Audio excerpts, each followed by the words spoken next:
Hello and welcome again to another episode of One Starfish, where our mission is to help change the world one starfish or one person at a time. As always, guys, make sure to rate, review, subscribe, all the things. That's how we get the word out. Thank you for doing that. I'm excited for our guest today. I just met Torkil. He's in somewhere by Spain on a catamaran, which I think is freaking badass. He's a doctor, wrote a book called Pulse Cure. And we'll have all that stuff in the show notes. But yeah, freelance doctor in Norway, saw the need for health and started to really get into that. So let's dive into things. Thanks for being on the show. Thank you, Angela. Nice to be here. Awesome. Well, let's go into a little bit of your story. What got you into being a doctor in the first place? That was actually, as you're in Canada, I was actually traveling in Canada, and I got to know that if I could work in the northern areas of Canada, I could work for like half a year and then take half a year off to go anywhere I wanted to. So I thought that sounded cool. And so I decided to become a doctor, much because I wanted to live a free life. I knew as a doctor, you can work anywhere in the world, and I'm a traveler.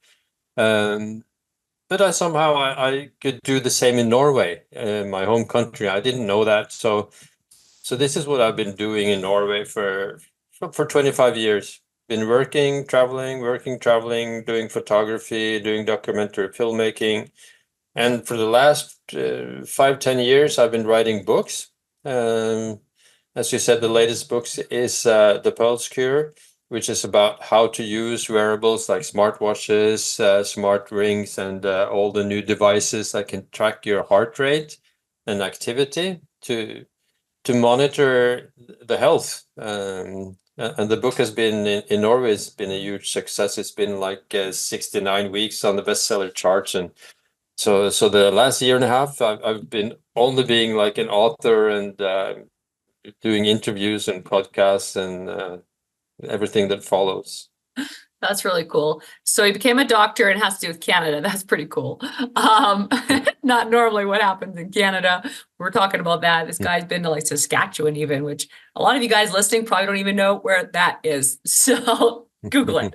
That's really neat. So you got into being a doctor and you were helping a lot of people. And then, like you said, your dad passed away at a relatively early age, and it kind of made you take a step back and really reevaluate your life and your health. Tell us a little bit about that and, what you started down this journey of like the health. Yeah. As you said, my father died at 73. And then I started to look at my own health that I was busy planning adventures and planning doing interesting stuff. And I hadn't really thought much about my own health. And to be honest, as a doctor, we were not educated. We didn't think it mattered so much, whatever lifestyle you had. We thought that disease was mostly genetic or bad luck. And I thought that, okay, if I live a perfect lifestyle, I may live 2 or 3 years longer, but it would take me 2 or 3 years of effort to do that, Right. So why bother? But then I saw that, okay, since I studied, then a lot of things had happened. We know so much more about the lifestyle, how much it affects our health and longevity, and also performance. So the right things to do, it can be you can live longer and you can be more productive also. And that is the advice that I'm telling you about in the Pulse Cure. Cool. And so I started changing my life all the way around. I started exercising, I started losing weight. I went down like 20 kilos or 40 pounds, that you may say. Started sleeping better, all the important things. It's so cool you're touching on that, because I do think that a lot of Western medicine we always talk about, but I guess medicine in general is a lot about like treating the problem, not preventing the problem. And so now you're getting more into the preventing the problem kind of swing of life, which is different for most doctors, obviously, to be quite honest, as you know. And so what are some things that you think are, I don't know, common, I don't know if the word's mistakes or, whatever misthoughts that people have toward, preventing disease? what many people think that if I live longer, that's just the years at the nursing home. That's a very common misconception. So when I say that, oh, I want to live to be 100, and people say, why do you want to do that? That's just living in a nursing home for 20 years. But that is not what I find as a doctor. So if you do the right lifestyle choices, you can live healthy until you're 90, and maybe then for 2 or 3 years your health will deteriorate quite fast. But what is happening now with all the chronic diseases is that people get sick from they are like 50, 60, and they stay reduced by disease for like 30 years, having to take medications, maybe 8 or 10 medications for diseases that they really didn't need to have. If they had improved their lifestyle, they can get rid of these medications and these diseases to a large degree. And then I'm talking about maybe 80% of the diseases that we treat as doctors are preventable. We didn't need to have them. So, but then you'd have to do some effort. You have to exercise maybe 2-3 times a week. You have to lose weight and go and have a optimal weight for your height and so on. You have to eat, stay away from junk food, eat whole foods, and so on. You have to sleep well. So, and we know what we're supposed to do. Everybody knows this, right? Right. But what makes it so much easier with the wearables is that you have some objective measures that can tell you whether you're on the right track or not. So you can see the effect of alcohol. So you can start making informed decisions of should I have 0 beers or 2 or 3 or 5, because you can see the effect of it the day after. And most people, when they start using the wearables, they are shocked by the effect of alcohol, for example. And when you see that your sleep score, on the wearables, you start competing, having good sleep score instead of how little you can sleep, because that was what people used to brag about, that you can sleep 5 hours or 6 hours. And now people brag about, I got 9 hours and 90% sleep score and so on. So it makes it more motivating to take the right choices. So it's kind of a gamification of your own health where it's not only an avatar, but it's your own life and health that is at stake. Yeah. And what do you think is the biggest reason, like you kind of touched on that, I feel like, but that people are like looking like they don't want to be in the, the old folks home or whatever you want to call it forever.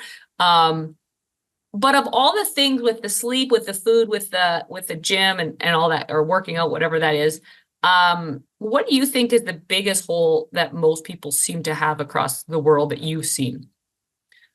Of those three, the biggest hole, like which of those three seems to be the biggest, if there is one that's like really the biggest problem, like people maybe do one more than the others? That's probably sleep and or alcohol. That would be the thing that people, and we as doctors, we did not know how important it was to sleep. I myself, we used to work a lot of night shifts. And earlier I used to think that, okay, it's uncomfortable, being tired. But now we know that it kind of doubles your risk of cancer. So it's kind of dangerous. Doubles. It's not only double. So if you sleep less than 6 hours, you double your risk of cancer compared to people who sleep more than 7 hours. So it's wow. Yeah. Wow. Yeah. That's a big statistic. That's a big statistic. So, and that is also why in the post-cure, sleep is the first thing to change. Wow. I can see that. And one reason is because it's easy, because once you let your body sleep like for an hour longer, say if you're sleeping 6 hours from before, then the body will do the work itself. Your job is to go to bed 1 hour earlier, and then the body will take care of the rest, right? And then when you get better sleep, then you have more available forces, to do all the other stuff that you need to do to exercise and to make the right choices regarding food and so on. Yeah. Interesting. What do you find about like autoimmune disorders? Is that something you've researched a lot? Just curious, have you found that there's more of that? And do you think, obviously sleep would be a deciding part of that for sure, I believe. I have lots of friends that I actually have MS. And so I have a lot of friends with autoimmune and yeah, just curious what your thoughts are on that specifically. Yeah. Yeah. And for example, I know Gabor Mate that has written a hugely successful book, The Body, When the Body Says No and the Myth of Normal. He says that 80% of autoimmune diseases, they come the year after a birth of a child, after a mother gives birth of a child. So within the next year, 80% of the autoimmune diseases start. Wow. And that may, of course, have something to do with sleep, because that's when you have more sleep deprived, Right. during that year. And there is usually a hard strain, on your body and so on, a lot of stress. And you can also, if you Google your autoimmune disease and you combine it with heart rate variability, that is kind of the measure that we are using in the wearables, you will see that there's connections, I think, probably to all the autoimmune diseases. So a low heart rate variability as a sign that your body is under stress, under chronic stress, that will dispose to autoimmune diseases and lots of other diseases and conditions, like fatigue and brain fog and so on. So sleep more. Got it. What do you find? So you said you touched on alcohol as being a thing. I haven't drinking a lot of years, but I know a lot of people do. What do you find? What do you find about that? Like you mentioned that it kind of like sleep and alcohol are two of the main ones. So yeah, because for a lot of people, what really can destroy sleep is alcohol. That's kind of the reason. And I used to drink 2 glasses of wine every evening. I thought it would help me sleep, and it did. Right, that's it a quick comment. helped me It helped me to fall asleep. But the wearables can show you that during the night, it's as stressful as if I was doing a lecture for 200 people at night. It's the same amount of stress on my heart rate and my system. And this is why, you wake up tired and sluggish. And after, a big night out, you're devastated. I remember after this Calgary Stampede, some years ago, that was, it can take a toll on your system, even if I was young at that time. Yeah. Right.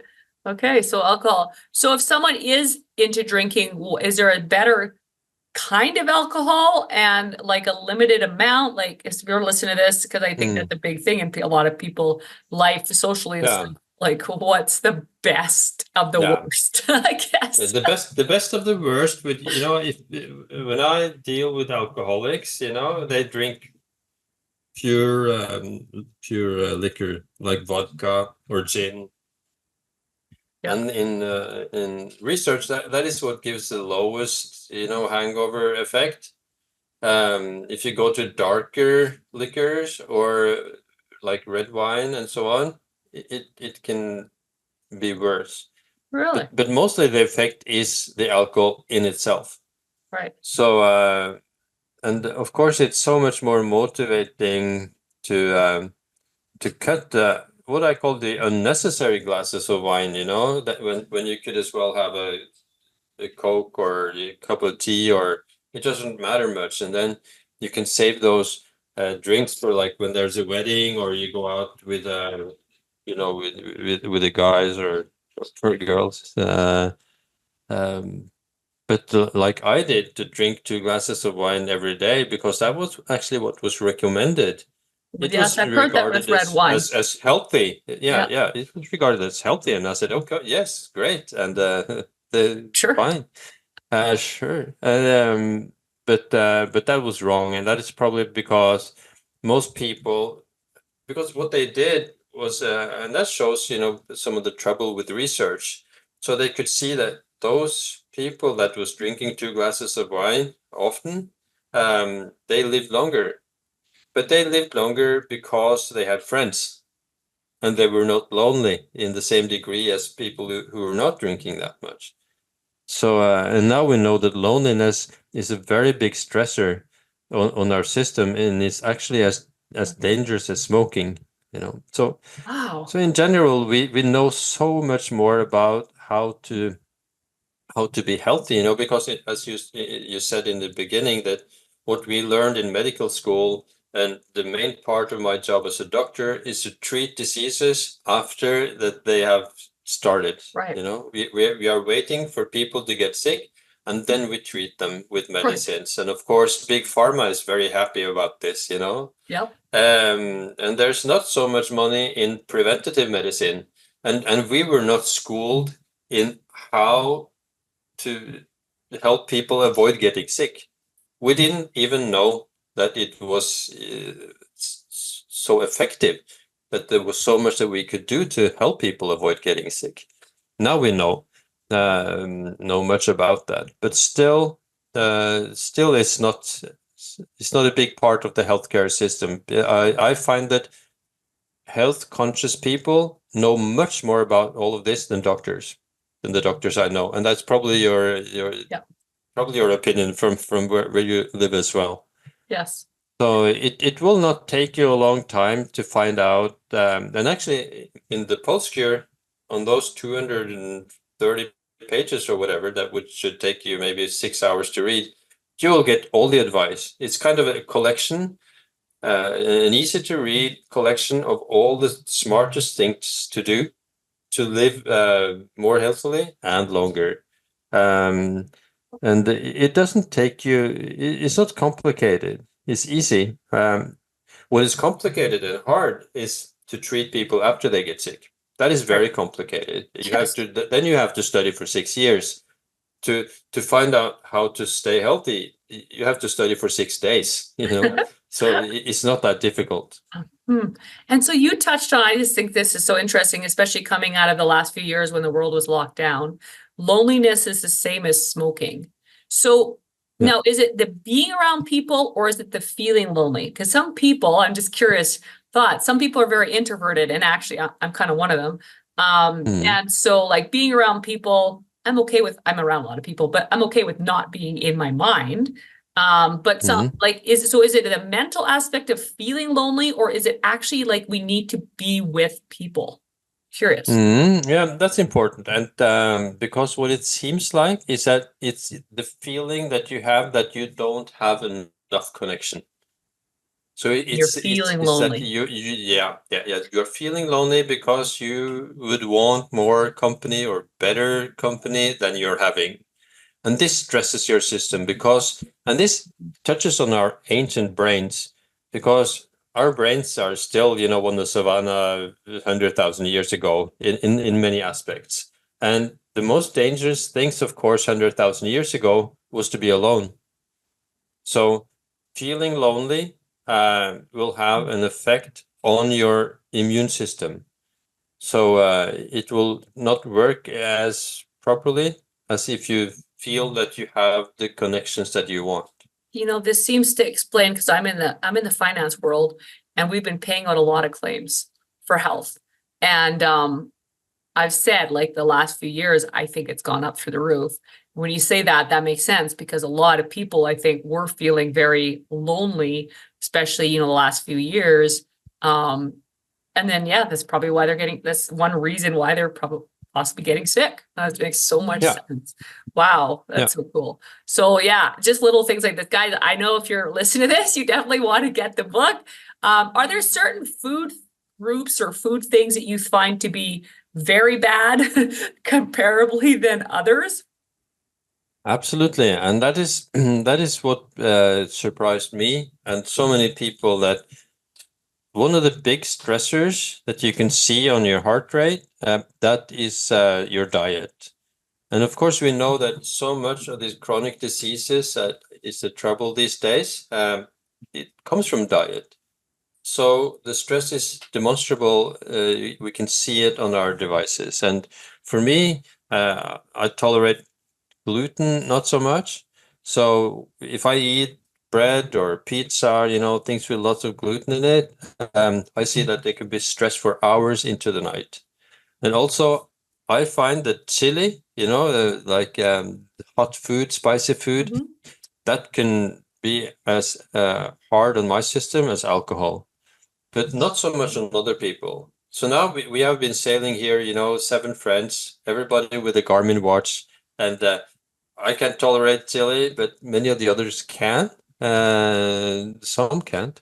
So this is a way, the wearables are a way to find out how do you react to certain foods or certain things.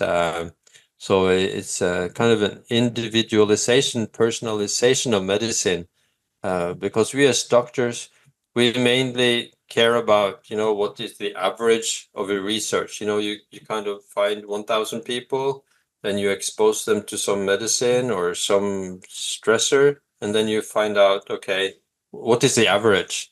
But that doesn't really matter much to you because you may not be an average person. So, but a lot of people find out that they react to certain foods, and once they stay away from them, they can get rid of things like muscle pains and migraines and headaches of other kinds, because many of these diseases have their root cause in this chronic inflammation that comes from a diet that you're not made for. Your whole digestive tract is a very vulnerable system. We don't see it, of course, because we put food into it, and after that we don't see it. But it's such a vulnerable system with one cell from the contents of your intestines to the bloodstream. So if you eat the wrong things and you get some inflammation in this system, it really has a big impact on your stress levels. Makes sense. That's awesome. Well, guys, I know you're going to get the book, so make sure we do that. I don't want to give out all the secrets in the book. So in wrapping up, I always ask 3 final questions, and then anything we didn't touch on that you think would be really impactful for our listeners. First and final question is, if someone is looking for their purpose, what is one sentence that you could say that could help them find it? Yeah, I would start with what will give you purpose right now, because finding your purpose can seem like a very big thing, a very big and hard to grasp, So you have to find, okay, what is my purpose now? And then you start from that, and you will probably change your purpose. At least I've done multiple times. So you can change it and refine it and change directions, but you just have to start somewhere. What gives me purpose now, in the next 3 months or half a year or whatever, and you start there. And if you don't have any clue about what your purpose would be, then you have a big problem. Then you need to solve that problem before you put your efforts into anything else. You have to, because I can see that in my patients, that if you don't have a purpose, if you don't have meaningful, something that gives you meaning, you have a really big problem. So you have to find that out. So, but you just start. Second question is, what's a favorite quote and why? And even a bestseller that is now translated into 6 languages, But then I read a book on a self-help book called The Success Principles, and it said that, okay, you can write the book. And I thought, okay, I'll try. So just by changing that, it could be a possibility and that you could believe in it, at least it's a start. Of course, you have to do the job as well, but you have to change your thinking. You have to, often we say that we have to see it before we believe it, but I think the opposite. You have to believe it before you can see it. That could be another quote. Yeah. Like it. Third and final question: what's one word or sentence you want on your gravestone? He lived his life to the fullest. Good. Traveling to Canada. I love it. Okay, so you run into someone in a coffee shop and, they're working on their diet. They're hopefully getting more sleep and all the things. What's something that we didn't touch on that you think would be really impactful to leave our listeners with? Yeah, we didn't touch upon the menstrual cycle, and for women of that age, the fertile age, that is a big your just your available forces will be very different throughout the menstrual cycle, and the week before menstruation can be for so many women really hard, the PMS week. And when you get the wearables, you can see that. You can see that. I can see that the effect of the PMS the week before menstruation is as tough as having COVID. I can see the same effect on the heart rate variability. And once you start taking that into account, to adjust your stress levels, to adjust your exercise, to adjust your activity level, then you can flatten this stress out and live better, because it seems like the cortisol that comes from the stress can affect the progesterone from your hormonal balance, so that you can balance your hormones better by keeping the stress low. And that is particularly important the week before menstruation. And of course, then when you can see the effect on your watch, it's so much easier to manage it, because what you can measure, you can manage. Wow, that's big. Okay. So women, if you're listening to this, you're freaking tough. You go through COVID every month. That's impressive. Yeah. That's amazing. Wow. Very cool. Well, really appreciate this, guys. Let's go out. Let's share this. If we can change one life or one starfish at a time together, we can start to change the world. Thanks so much for your information and being on today. Thank you, Angela. Very nice to talk to you.